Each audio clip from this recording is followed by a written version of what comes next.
talk youth employment numbers, because apparently we're seeing a huge decline, according to the Business Council of BC. They say that youth participation in the labor market fell by more than 51,000 workers since the start of 2019. So from 2019 to now, there's a bunch of workers that just aren't there anymore. What's going on here? This is something the opposition in the BC legislature are talking about. Jobs critic Gavin Dew is on the line with us for his take. How you doing today, sir? Good morning. Thanks for having me. So what's the deal? What's going on with the youth job market right now?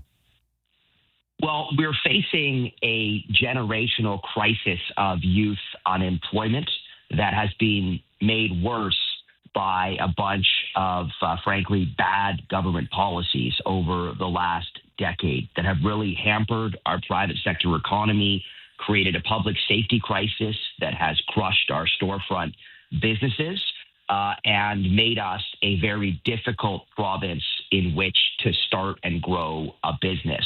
Now we're seeing the chickens come home on this, and the numbers are absolutely brutal.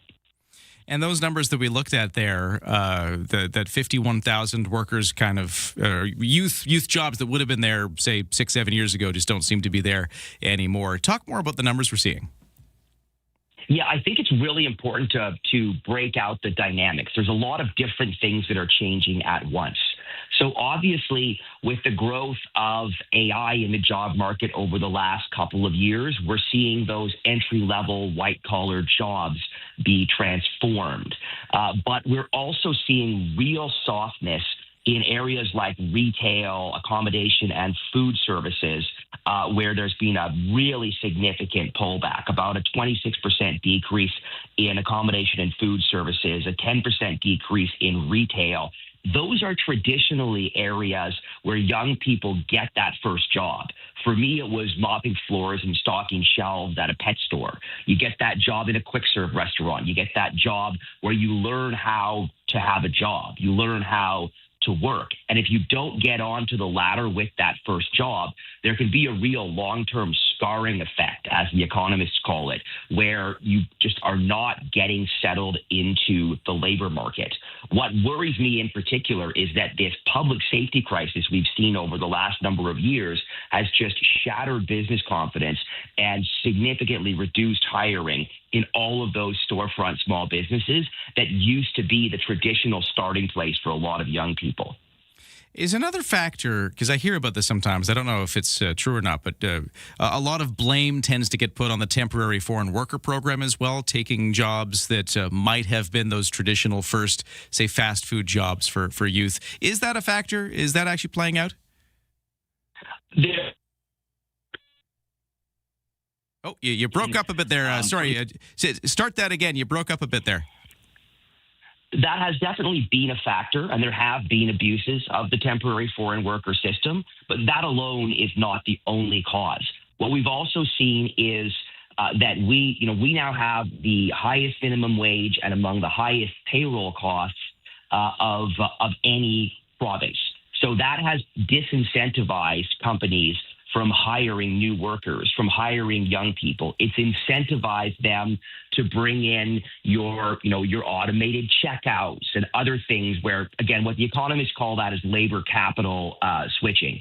So instead of hiring young people and giving them that first opportunity, the rising cost of employing people has basically led to businesses hiring less people.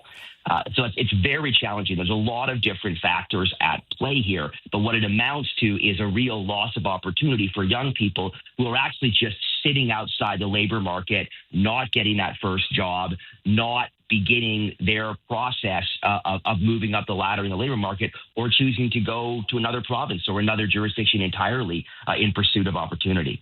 And of course, you were mentioning the minimum wage. That was in the news this week because on Monday we saw that increase. BC's minimum wage now $18.25 an hour, up from $17.85. So that happened this week in the news, and maybe factoring in here now.